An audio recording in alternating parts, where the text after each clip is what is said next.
Bismillahi masya Allah, la haula wa la quwwata illa billahil aliyyil azim. Assalamualaikum warahmatullahi ta'ala wabarakatuh.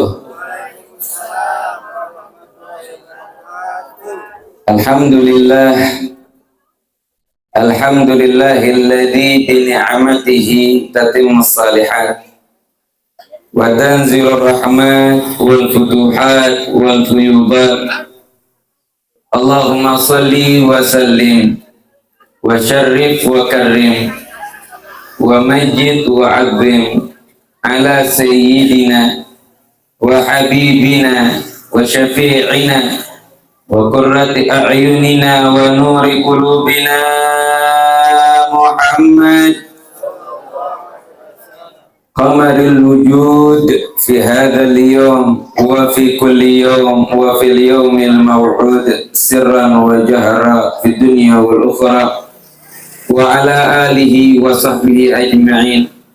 Subhanaka la ilma lana illa ma 'allamtana innaka antal alimul hakim.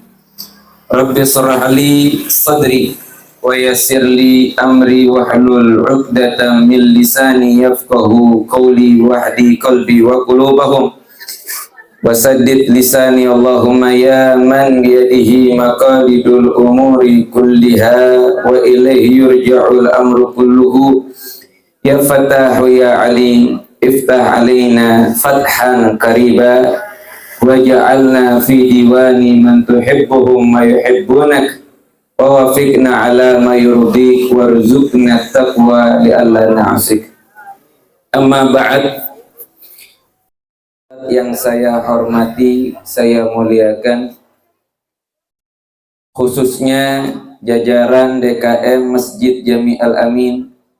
Semoga jajaran DKM Masjid Al-Amin diberikan keistiqomahan oleh Allah Subhanahu wa Ta'ala untuk memakmurkan Masjid Al-Amin ini. Amin ya Rabbal. Diberikan sehat walafiat dan panjang umur oleh Allah Subhanahu wa Ta'ala. Karena dengan makmurnya masjid, maka warga yang tinggal di sekitar masjid juga bakalan makmur hidupnya. Dengan makmurna masjid, maka warga yang tinggal di sekitar masjid yang makmur tersebut bakalan sejahtera hidupnya.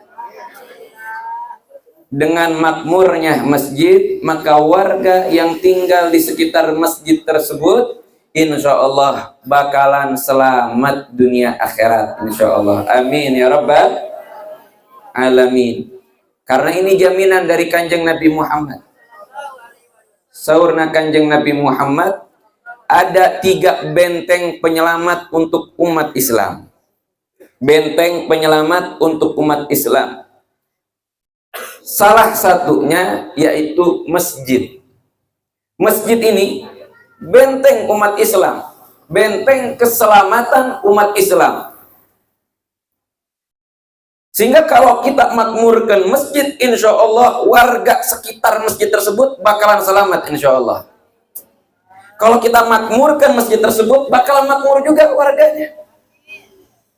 Jadi warga sini kalau pengen makmur hidupnya, sejahtera, aman, sentosa, ini desa, ini kampung, pengen aman, pengen jauh dari musibah, makmurkan masjidnya. Jangan sampai sholat subuh, yang azan dia, yang qomat dia, yang imam dia juga. Makmumna saha? Alhamdulillah mun aya jin jadi makmumna. Masih untung kalau misalkan ada 1 orang yang jadi makmum. Kadang-kadang miris banget, masjid bagus, masjid mewah, yang adzan orang itu, yang qomat sama juga, yang imam dia juga, makmumnya nggak ada. Tapi senang banget kalau misalkan masjid itu makmur dengan sholat berjamaah. Senang banget kalau misalkan masjid itu makmur dengan pengajian. Masya Allah. Ini kebahagiaan bagi umat Islam. Bukan bagi saya pribadi, tapi bagi umat Islam ketika melihat masjidnya makmur, dihadiri banyak orang yang sholat berjamaah, diadakan pengajian khususnya ketika hari-hari penting seperti Isra Mi'raj, Maulid, menyambut bulan Ramadan, diadakan acara takbir akbar sebagai bentuk syiar Islam. Umat Islam harus bahagia, harus senang melihat masjid makmur seperti itu. Kenapa senang? Karena alhamdulillah masjidnya makmur. Insya Allah ini menjadi tanda selamatnya kita. Kita hadir saat ini dalam acara Masjid Al-Amin ini, yang mengadakan Masjid Al-Amin, walaupun kita tidak mengadakannya di dalam masjid, tapi kita masih di sekitar masjid, dan yang mengadakannya masjid. Ini salah satu cara untuk memakmurkan masjid. Memakmurkan masjid itu bukan hanya dengan sholat berjamaah. Karena fungsi masjid dari zaman Kanjeng Nabi Muhammad bukan hanya untuk sholat berjamaah. Emang apa fungsi masjid selain untuk sholat, untuk iktikaf? Apa fungsinya? Selain untuk itu, fungsinya untuk kita menimba ilmu agama. Fungsinya untuk menyebarkan syiar Islam melalui pengajian. Dari zaman Nabi Muhammad. Nabi Muhammad menyampaikan wahyu-wahyu Allah kebanyakan di masjid. Mendidik dan mengajarkan umat, para sahabat tentang ibadah di masjid. Berbicara dengan para sahabat, mendengarkan curhat mereka, memberikan solusi bagi mereka kalau punya masalah di masjid. Syiar Islam itu awalnya berkembang pertama kali dari masjid. Nabi Muhammad pindah hijrah dari Mekah ke Madinah, yang pertama kali dicari sama beliau tanah yang bakalan dijadikan tempat masjid, yang bakalan dibangun di tanah tersebut masjid. Karena Nabi Muhammad tahu, ini masjid adalah awal. Ini masjid menjadi benteng bagi umat Islam. Ini masjid menjadi pondasi syiar Islam. Makanya Nabi Muhammad masuk ke Mekah bukan nyari tanah untuk dibangun rumahnya. Bukan. Tapi yang pertama kali dicari sama beliau, tanah untuk dibangun masjid. Akhirnya terbangunlah masjid yang sampai saat ini kokoh berdiri, yaitu Masjid Nabawi. Itu Masjid Nabawi, masjid yang pertama kali Nabi Muhammad masuk ke Madinah, dan disitulah beliau nyari tanah, dan tanah tersebut dibangun masjid, namanya Masjid Nabawi sekarang. Allahumma shalli wa sallim wa barik. Memakmurkan masjid. Siapa yang wajib memakmurkan masjid? Tugasnya siapa memakmurkan masjid? Apakah hanya tugasnya DKM? Enggak. Memakmurkan masjid itu tugas orang sadayana selaku umat Islam. Karena masjid itu bukan milik per orang. Masjid itu milik umat, milik kita semuanya, sehingga sudah menjadi tugas kita semuanya untuk memakmurkan masjid. Sudah menjadi kewajiban bagi kita semuanya untuk memakmurkan masjid. DKM itu Dewan Kemakmuran Masjid, hanya mereka diamanahi untuk mengatur. Diamanahi untuk mengatur kemakmuran masjid. Karena harus ada strukturalnya itu. Kalau nggak seperti itu, tambah terbengkalai. Ada DKM pun kadang-kadang masjid itu terbengkalai, nggak ada yang berjamaah, nggak ada pengajian di masjid tersebut, borok-borok seminggu sekali, sabulan sekali. Oke, itu ayah pengajian anak. Ada DKM-nya padahal. Apalagi nggak ada DKM, bisa-bisa kotor, kumuh masjid teh. Nah, orang-orang yang menjadi DKM ini, mereka diamanahi oleh masyarakat untuk mengatur kemakmuran masjid. Tapi tugas untuk memakmurkan masjid bukan hanya untuk DKM, tapi untuk semua umat Islam yang tinggal di sekitar masjid tersebut. Ini tugas memakmurkan Masjid Al-Amin ini, tugasnya masyarakat sekitar ini. Harus bergotong royong bersama-sama memakmurkan masjid. Yang muslim, laki-laki, usahakan sholat berjamaah nak di masjid. Subuh nak di masjid, zuhur nak di masjid, asar nak di masjid, maghrib nak di masjid, isya nak di masjid.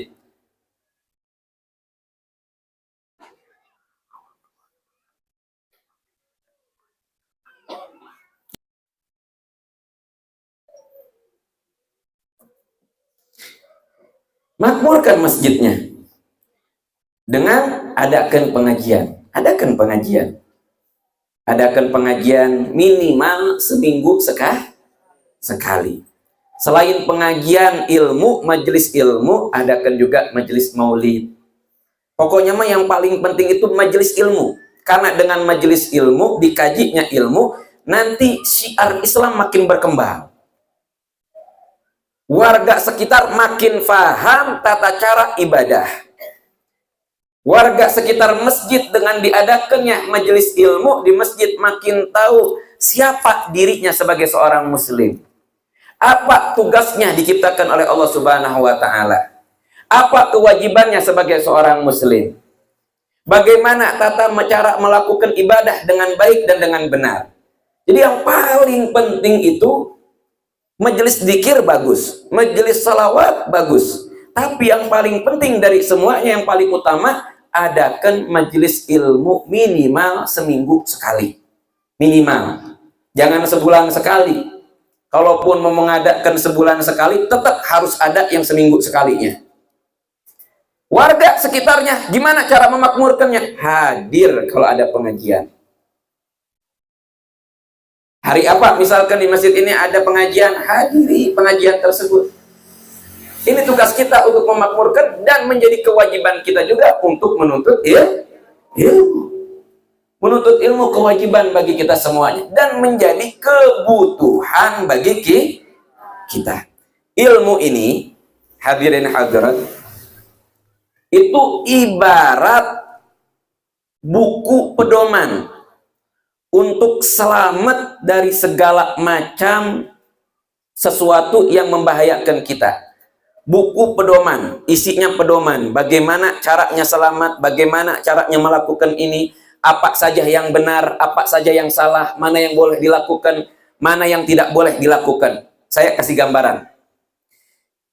Ada seseorang masuk, dia tersesat, dia masuk ke satu hutan. Hutan ini penuh dengan hewan-hewan buas. Hewan ini juga banyak pohon-pohonan yang isinya, yang pohon tersebut bisa dimakan, dan ada juga yang pohonnya malah beracun. Tapi yang masuk ke hutan ini, kalau dia pengen selamat, dia harus punya buku panduan. Nah, buku panduan. Ada buku panduannya. Ada buku panduannya, jalannya kemana. Harus belok ke kiri apa ke kanan ketika ada persimpangan. Kemudian di buku pedoman tersebut, buku panduan tersebut, dijelaskan mana makanan yang boleh dimakan, mana pohon-pohonan yang tidak boleh dimakan, mana air yang beracun, mana air yang sehat untuk diminum. Apa yang harus kita lakukan ketika menghadapi atau ketemu dengan hewan buas, hewan yang berbahaya, apa yang harus dihadapi? Yang mengamalkan buku panduan tersebut, insya Allah bisa keluar dari hutan yang menakutkan tersebut, hutan yang penuh dengan segala macam yang membahayakan kita, dengan selamat. Akhirnya dia bahagia keluar dari hutan tersebut, tinggal merasakan kenikmatan saja. Begitu juga kita hidup di dunia, ibaratkan dunia ini hutan tersebut. Fitnah-fitnah yang ada itu bagaikan hewan-hewan buas yang membahayakan kita. Apa fitnah itu? Fitnah itu sesuatu yang bisa merusak agama kita.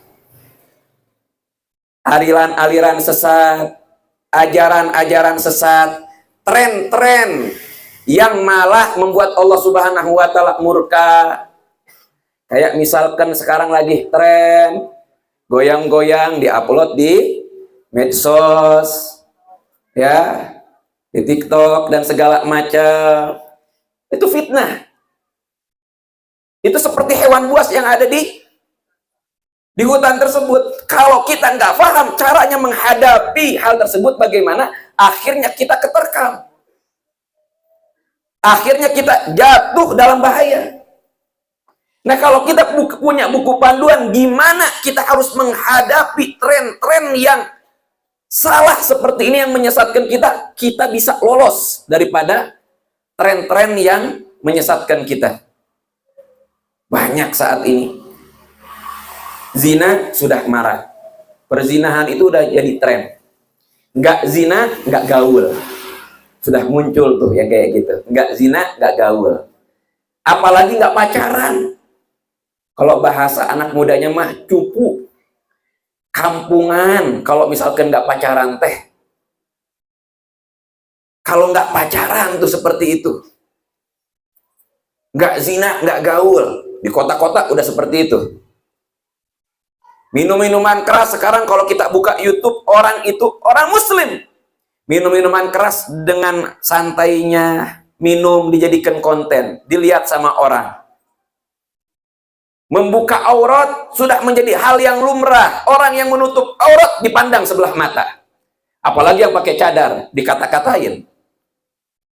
Nah, ini fitnah-fitnah ini yang membahayakan agama kita bagaikan hewan buas yang ada di hutan.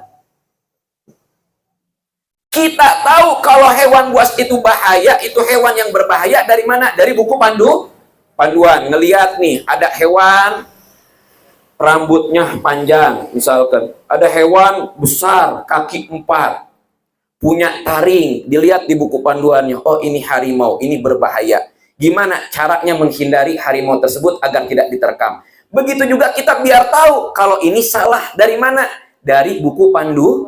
Buku panduannya apa? Ilmu agama. Bahwa tren pacaran itu salah.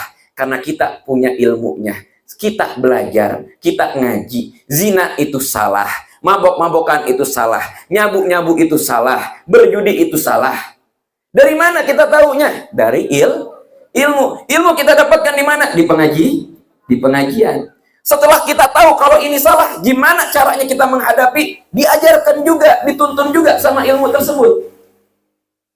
Yang penting kita ngaji, kita dapat panduan tersebut, panduan hidup di dunia agar selamat. Setelah nanti meninggal, tinggal mendapatkan kenikmatan di alam surganya. Di akhiratnya tinggal bahagia, di akhiratnya tinggal mulia. Yang penting di alam dunia punya buku panduan hidup. Buku panduan hidup itu adalah ilmu agama. Kemudian muntah diamalkan mahnya sarwa wae. Kudu amalkan, masuk hutan, bawa nih buku panduan 1000 jilid misalkan, 1000 halaman buku panduannya. Tapi itu dibaca buku panduan, itu diamalkan. Ya suara wawai, nggak bakalan tahu kalau itu hewan berbahaya, ternyata malah dideketin. Harimau datang, kayaknya lucu ya, dielus-elus. Kira-kira gimana kalau harimau dielus-elus? Gitu. Punya buku panduan dijelaskan tuh kalau harimau itu bahaya, ciri-cirinya harimau kayak gini. Termasuk di alam dunia juga dengan ilmu, kita tahu ciri-ciri hasud itu bagaimana, penyakit hati ciri-cirinya bagaimana, ciri-ciri sombong bagaimana. Kalau kita sudah tahu ciri-cirinya, hindari ciri-cirinya agar hati kita tidak terkena penyakit sombong. Bahaya kalau orang sudah terjangkit penyakit sombong. La yadkhulul jannah. Surah Kanjeng Nabi Muhammad, la yadkhulul jannah man kana fi qalbihi mithqalu darratin min kibir.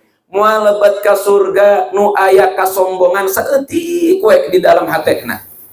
Gak bakalan masuk surga. Sedikit aja ada kesombongan di dalam hatinya, gak bakalan masuk surga. Apa itu sombong? Sombong itu apa? Kalau ada nih orang pakai mobil bagus, pakaian bagus, minyak wangi harum, pakai cincin, pakai sendal bagus, kemudian dia ngelewatin kita. Kita nggak kenal sama orang tersebut. Orang yang pakai pakaian bagus tersebut, yang punya mobil bagus tersebut, orang sombong apa bukan? Wallahu a'lam. Nah, maksudnya di sini kita tidak bisa mencap seseorang sombong atau tidak karena pakaian yang dia pakai, karena kendaraan yang dia kendarai, karena bagusnya pakaian yang dia pakai. Enggak. Orang sombong tidak dinilai dari hal tersebut. Orang sombong itu, kata Kanjeng Nabi Muhammad, baturul haq wa ghamtun nas. Menolak kebenaran, menolak kebaikan, dinasehati sholat, sok wae maneh wae lah nu sholat, tong ngajaran urang maneh teh masih bau kencur. Umur saya mah 60 tahun, sabaraha maneh umurna? Kakarek oge 20 tahun. Tah, yang seperti ini tandanya orang tersebut terjangkit penyakit sombong. Kan yang ngasih taunya ini orang yang lebih muda, anak kecil. Ulama itu wala tandur man qol, lihat apa yang diucapkan. Jangan lihat siapa yang mengucapkan. Jadi kalau masalah nasihat itu kita tutup mata. Tutup mata, buka telinga besar-besar. Dengarkan apa yang diucapkan, tutup mata, jangan lihat siapa yang mengucapkan. Maksudnya kalau kita ngedenger nasihat, dengerin ini baik nggak nasihatnya. Kalau baik kita terima, walaupun yang ngasih taunya, yang nasehatinnya orang benar. Ada orang ngasih nasihat kepada kita untuk rajin sholat, walaupun yang ngasih nasihatnya tak pernah sholat, terbalik sholatnya. Tetap kita dengerin. Kita ngedengerin nasihat tersebut bukan karena orangnya, tapi karena isi nasihat tersebut. Walaupun yang nyampaikan nasihat anak kita.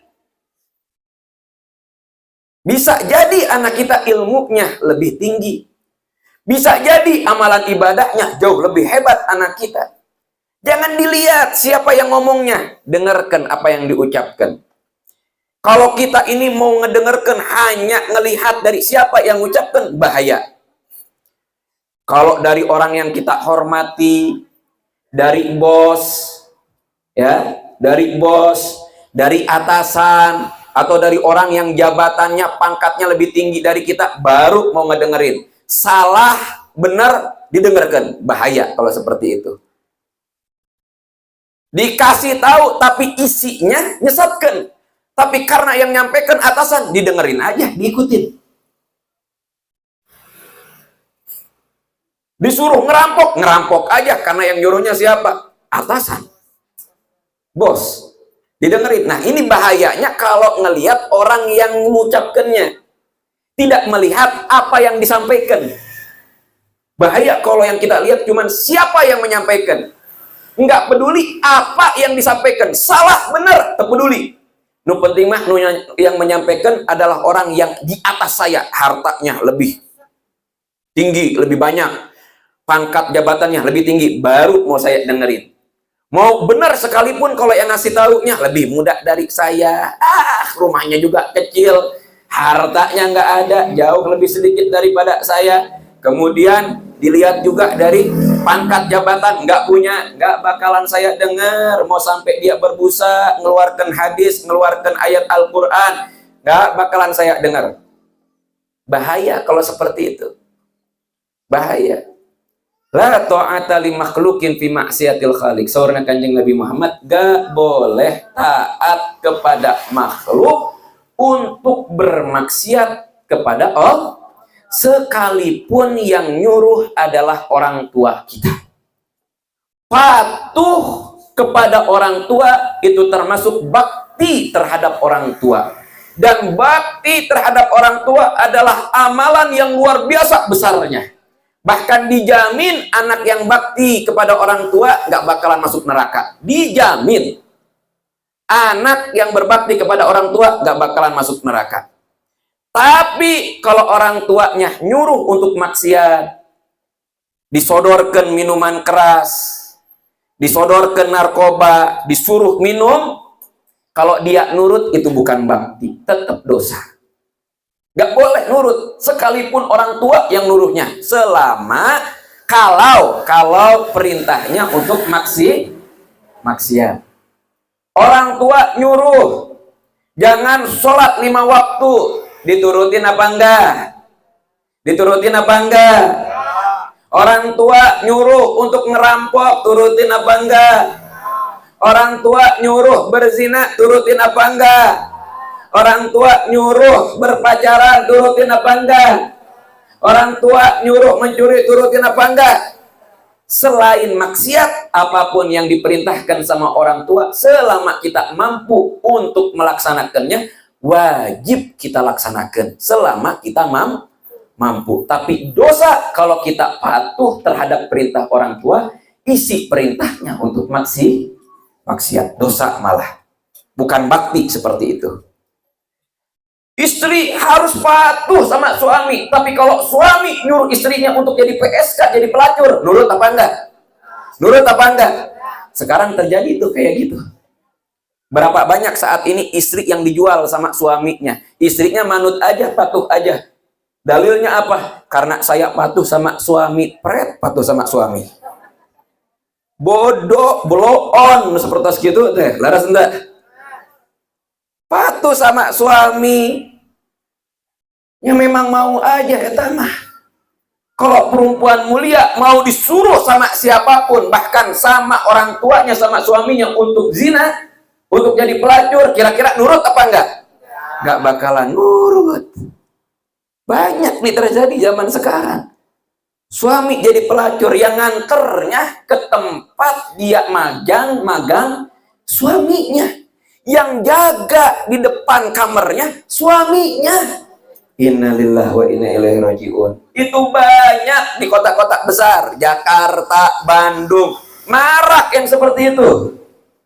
Suami nu nganterkeun, suami yang transaksi, nerima uangna, suami yang jadi satpam, istrinya zina sama laki-laki lain, disodorkeun ku suami. Nah, bener henteu sapertos kieu? Bener henteu sapertos kieu? Ya Allah. Jadi kalau nasihat itu terima dari siapapun, selama nasihatnya isinya baik.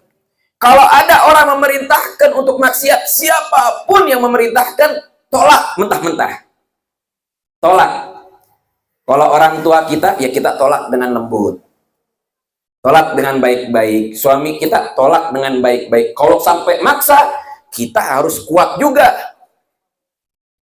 Bahkan diperbolehkan bagi seorang istri, kalau misalkan menyuruh istrinya untuk melakukan maksiat, berzina, jadi pelacur, boleh dia untuk minta cerai. Udah nggak bener suami kayak gini. Innalillahi wa inna ilaihi raji'un. Nih zaman sekarang kayak gitu. Kata ulama, nih fitnah. Salah satu ulama zaman sekarang, Ustaz Qoimuddin, guru saya, Ustaz Qoimuddin, bukan, beliau ulama besar juga di Jawa Timur, Ustaz Qoimuddin.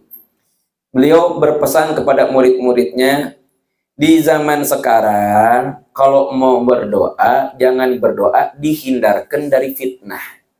Sekali lagi, fitnah itu apa? Sesuatu yang membahayakan agama kita, sesuatu yang membahayakan Islam dan iman kita, itu fitnah. Jangan doa minta dihindarkan daripada fitnah, tapi doa minta diselamatkan daripada fitnah. Kenapa? Karena fitnah sudah berada di sekeliling kita. Jangankan di sekeliling, di kamar kita ada fitnah. Apa fitnahnya? HP. Di dalam kamar, dalam kesendirian. Kalau zaman dulu orang susah untuk maksiat, zaman sekarang segala macam maksiat bisa dilakukan dengan HP-nya. Di dalam kamar tanpa ada orang yang lihat. hanya Allah yang memandangnya, hanya para malaikat yang mengetahuinya. Di sekitar kita, bahkan dibawa kemana-mana nih HP. Yang berpacaran sudah marah, yang meninggalkan sholat begitu banyak, yang membuka aurat segerente, nutup kerudungan segerente, banyak. Berada di sekitar kita, buka pintu rumah aja. Mau ngelihat aurat kayak gimana? Mau ngelihat paha? Mau lihat belahan dada? Bisa kalau niat mah. Jangankan buka pintu rumah, di dalam kamar pun bisa. Yang penting HP-nya ada kuota. Sudah di sekeliling kita. Jadi kalau kita minta dihindarkan dari fitnah, nggak bisa karena sudah di sekeliling kita. Mintanya diberikan keselamatan. Minta diberi keselamatan dari fitnah agar agama kita selamat, Islam kita selamat, iman kita selamat, meninggalnya husnul khatimah. Minta doa. Ibu, wah, zaman nanti besarnya anak kita, fitnahnya jauh lebih besar. Tantangan untuk menjaga agama, menjaga Islam, menjaga iman jauh lebih berat. Kita saat ini sudah menyaksikan bagaimana luar biasanya, beratnya menjaga agama. Beratnya mengamalkan syariat Islam. Beratnya mengkokohkan Islam, menjaga Islam dan iman. Luar biasa beratnya. Tambah kesini, tambah berat tantangannya. Anak kita yang masih 2 tahun, 4 tahun, 5 tahun, 10 tahun lagi, tantangan mereka jauh lebih besar. 15 yang tahun belum ada Android. Seingat saya 15 tahun yang lalu mah udah mulai ada Android, cuman sedikit. Paling mentok dulu itu teleponan, SMS-an. Sekarang 15 tahun setelah itu segala macam bisa kita lihat. Ngegibah bareng-bareng di grup WhatsApp. Kalau dulu ngegibah harus ke tetangga dulu, sekarang mah di dalam kamar bisa ngegibah.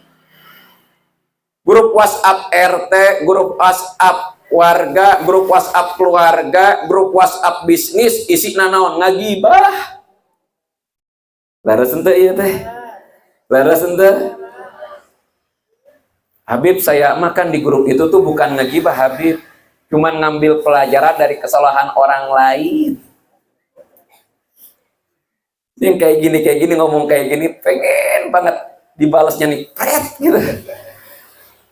Gak ada niatnya untuk memperbaiki diri. Kalau memperbaiki diri, jangan ngorek-ngorek kejelekan orang lain. Tah eta carana untuk memperbaiki diri mah. Dekatkan diri kepada Allah, jangan buka HP terus. Pegang tasbih, zikiran, gelar sajadah, sholat, bukan buka HP. Masya Allah, ini zaman sekarang nih. Anak kita nanti tantangannya 10 tahun kemudian, 15 tahun kemudian, jauh lebih berat tantangannya.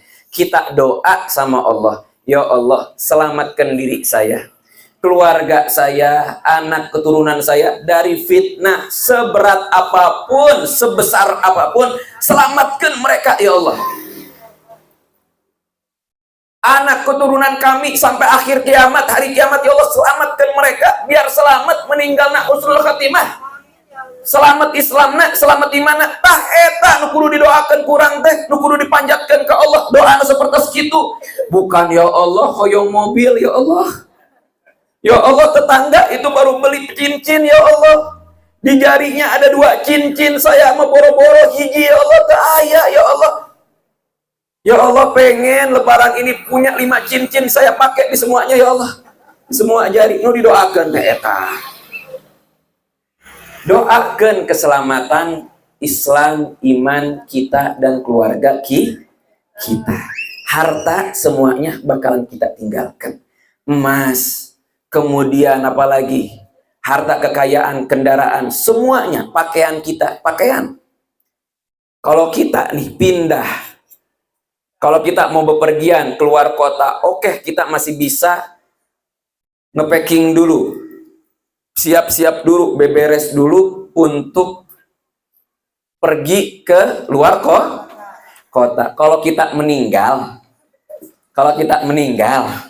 itu pakaian, Ibu, Bapak sadayan abdi bade naros di lemari teh acukna aya sabaraha hiji? Kekaetan. Celanana aya sabaraha hiji? Kekaetan. Sedikit nih, sedikit saya. Guru saya Habib Ali Zainal Abidin Habib Ali Baharun, adik pimpinan Ponpes Darul Lugah Dakwah dan adiknya Habib Segap Baharun. Beliau itu setiap beli baju baru yang ada di lemari dikeluarkan diisi yang baru. Maksudnya apa? Bajunya itu tidak pernah nambah jumlahnya. Jadi kira-kira kebutuhan nih dalam kehidupan sehari-hari, baju itu berapa yang dibutuhkan? Contoh misalkan 6. Ya sudah 6. Kalau misalkan beli baju baru, yang satunya dikeluarkan, disedekahkan, atau misalkan digunakan yang lain. Karena beliau hanya ingin memakai, menyimpan pakaian yang memang dibutuhkan untuk sehari-hari dan untuk ibadah. Nggak mau nyimpan pakaian yang kelak nanti bakal jadi hisab. Dipakai hente, tapi nanti di akhirat jadi hisab. Dibawa ke kuburan ente, tapi jadi hisab nanti ngeberatkan di akhirat. Itu beliau. Jadi pakaian kira-kira berapa, gamis berapa yang dibutuhkan. Imamah beliau ngajar berapa yang dibutuhkan. Kalau ada yang ngasih, kalau misalkan beliau cocok dengan barang tersebut, beliau masuk ke lemarinya, dimasukkan ke lemari, yang ada di lemari dikeluarkan. Kalau nggak cocok, yang baru ya beliau kasih kepada orang lain lagi. Jadi jumlah pakaiannya sama. Kita mah 1 lemari, 2 lemari, kurang. Ya Habib, saya mah memang butuh 4 lemari. Mau dikasih 10 lemari, oke, bakalan kurang. Bakalan kurang. Baju 10 tahun yang lalu nih, sudah compang-camping banyak bolong. Nah, coba itu teh dijadikan berat. Lebar pisan eta teh. Lebih baik ditaruh. Emang bakalan diturunkan ke anak-anaknya, memang bakalan make pakaian seperti itu bolong-bolong. Kenang-kenangan buat anak, kenang-kenangan naon eta? Kenang-kenangan apa yang seperti itu? Masya Allah, lebar bisa sama pakaian teh. Masya Allah, Allahumma shalli wa sallim wa barik alaihi.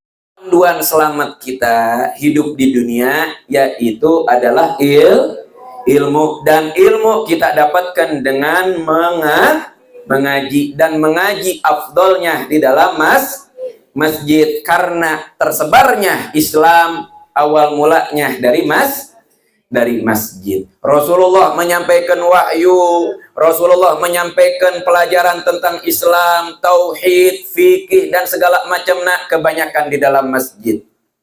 Ya, jadi kita makmurkan masjid dengan sholat berjamaah, dengan pengajian, dan dengan iktikaf, dan ibadah-ibadah yang lainnya. Zikir, sholawatan, kita makmurkan masjid. Insya Allah warga sekitar ini bakalan makmur, bakalan selamat. Amin.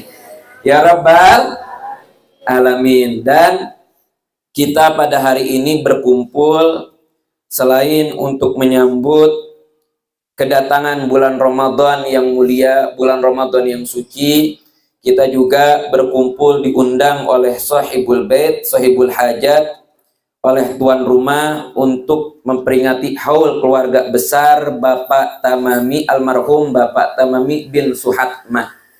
Kita doakan semoga keluarga besar Bapak masih hidup. Bapak Tamami masih hidup. Oh, udah meninggal. Almarhum keluarga besar almarhum Bapak Tamami dan Bapak bin Suhatmah, semoga beliau diterima iman Islamnya sama Allah, diterangi kuburannya, diampuni dosa-dosanya. Semoga pahala zikir yang kita baca pada sore hari ini, pahala sholawat yang kita baca pada sore hari ini, pahala ibadah ngaji kita pada sore hari ini mengalir kepada mereka. Semoga mereka merasakan kebahagiaan, semoga mereka dimuliakan oleh Allah Subhanahu wa Ta'ala. Dan moga-moga keturunan beliau yang mengadakan acara ini kelak ketika sudah meninggal, keturunannya diberikan hidayah taufik untuk mengadakan acara haul, mendoakan mereka-mereka juga. Dan moga-moga kita yang hadir dalam acara haul ini ketika kita meninggal, Allah gerakkan keturunan kita untuk mendoakan kita. Allah gerakkan umat Islam yang lainnya untuk menghadiri acara haul kita. Amin ya Rabbal Alamin. Kata ulama, mani'tana bi amwatihi Man i'tana bi amwatihi bidzikri wa qiraatil Qur'an wa ihda'is shadaqah yuqayyidullahu lahu ba'da mautih man ya'tani bih. Kalau ada orang yang perhatian kepada orang yang sudah meninggal, baik yang sudah meninggalnya adalah keluarganya, gurunya, khususnya guru dan orang tua, kakek moyangnya, dan perhatian kepada orang yang meninggal sesama muslim lainnya. Perhatiannya gimana? Kirim martabak? Transfer uang? Bukan, udah mau biasa deh. Ibu nih, bapak nih, punya keluarga sudah meninggal, beli martabak tuh, martabak Rosalinda tuh yang enak tuh. Kirim ke kuburan, kira-kira kemakan nggak tuh? Kemakan. Yang makan tapi bukan ahli kuburnya. Hewan yang makan atau orang yang lagi lewat diambil. Nggak dibutuhkan lagi martabak, transfer uang, nggak dibutuhkan. Yang dibutuhkan apa? Pahala. Yang dibutuhkan apa? Doa.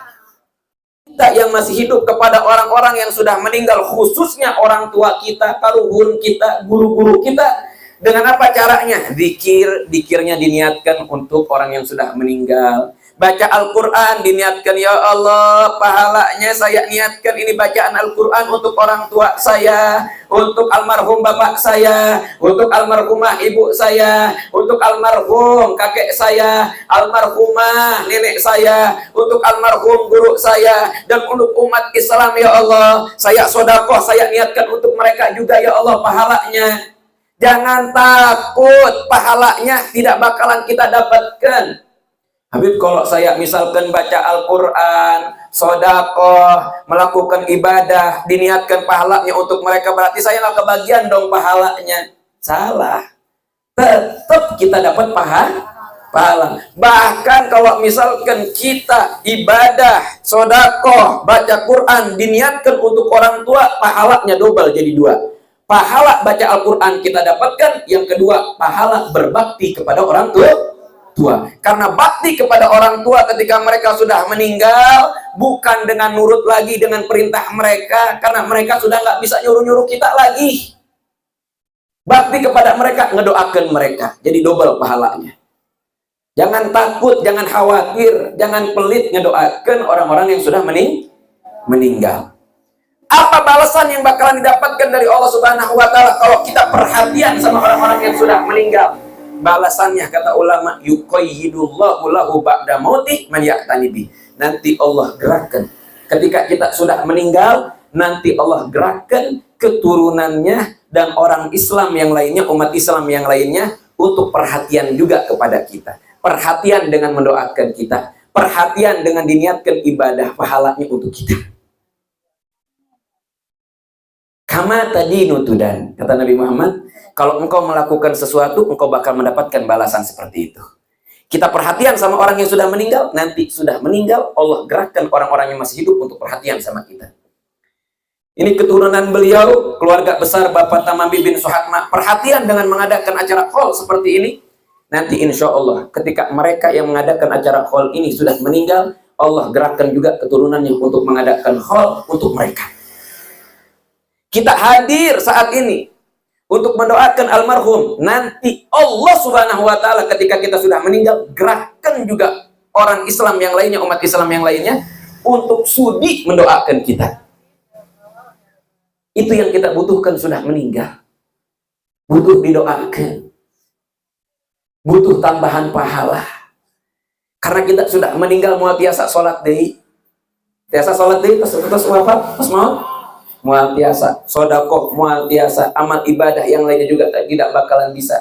Tapi pahala kita bisa bertambah berkat doa dari orang-orang yang mendoakan kita. Hoyong teh didoakan muntos maut.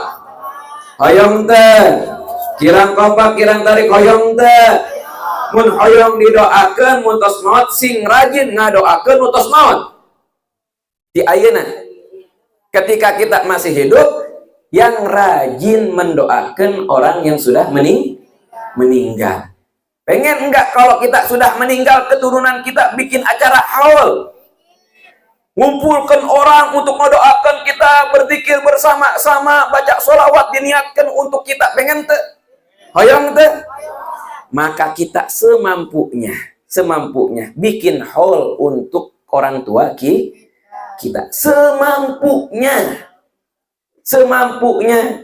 Kalau nggak bisa ngundang warga, nggak mampu, saya nggak mampu ngasih makan kepada mereka, bikin sama anak istrinya tahlil bersama seminggu sekali. Nanti ketika 1 tahunnya, haulnya, nggak bisa ngundang mereka, undang keluarga besar aja. Baca sholawat, baca dzikir bersama-sama, baca Al-Quran, baca Yasin, diniatkan untuk mereka. Nanti sudah meninggal, keturunan kita juga bakalan melakukan hal tersebut untuk kita. Insya Allah subhanahu wa ta'ala. Insya Allah. Nah, moga-moga ini juga menjadi bukti baktinya anak dan keturunan dari almarhum Bapak Tamami bin Suhatma. Amin ya rabbal alamin. Begitu Quran Anda bayinatul mala ilmah. Masya Allah sudah hafal juz 30. Alhamdulillah, semoga makin dilancarkan dan dimudahkan oleh Allah Subhanahu wa taala untuk menghafal Al-Qur'an. Moga-moga menjadi hafizah Al-Qur'an full 30 juz dan bisa mengamalkan isi Al-Qur'an tersebut. Dijadikan anak yang berbakti, dijadikan anak yang salehah. Amin ya rabbal alamin. Sekarang nih hafal juz 30 anak-anak kelas 6 SD, hafal juz 30, luar biasa. Zaman dulu anak 1 SD, 2 SD itu sudah biasa hafal Al-Quran yang juz yang 30. Tapi sekarang langka. Anak kelas 6 SD bisa baca Al-Quran sudah alhamdulillah.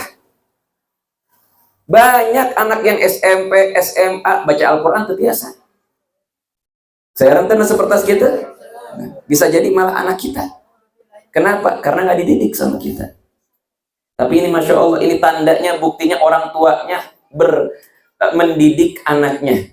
Bertanggung jawab dengan amanah yang Allah berikan. Semoga diistiqomahkan orang tuanya untuk mendidik anaknya dengan didikan dari Nabi Muhammad Sallallahu Alaihi Wasallam. Begitu juga yang kedua, Muhammad Ginan dan Auladina syukuran usia yang ke-7 tahun. Semoga anak-anak tersebut diberikan panjang umur, diberkahi umurnya, diberikan sehat walafiat, dan semoga dijadikan anak yang taat kepada orang tuanya, menjadikan anak yang berbakti, sukses dunia akhirat, selamat dunia akhirat, selamat dari fitnah-fitnah akhir zaman, dan semoga Allah kokohkan, kuatkan Islam imannya sampai akhir hayatnya, dan semoga Allah kumpulkan beliau dengan keluarganya dan kita semuanya yang hadir saat ini berkumpul nanti di surga bersama-sama dengan Nabi Muhammad.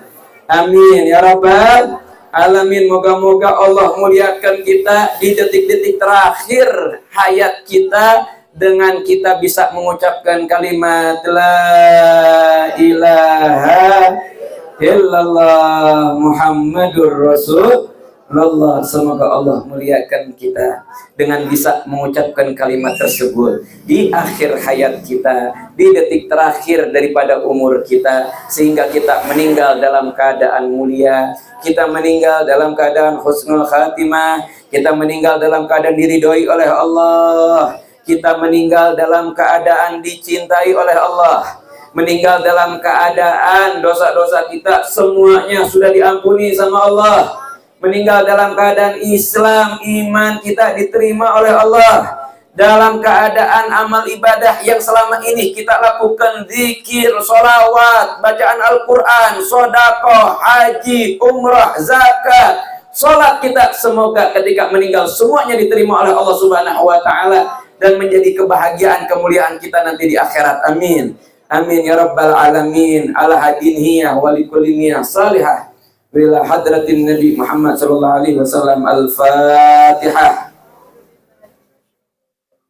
Rabbal alamin. Ini yang bisa saya sampaikan. Kurang lebihnya mohon maaf. Billahi taufiq wal hidayah. Wassalamualaikum warahmatullahi wabarakatuh.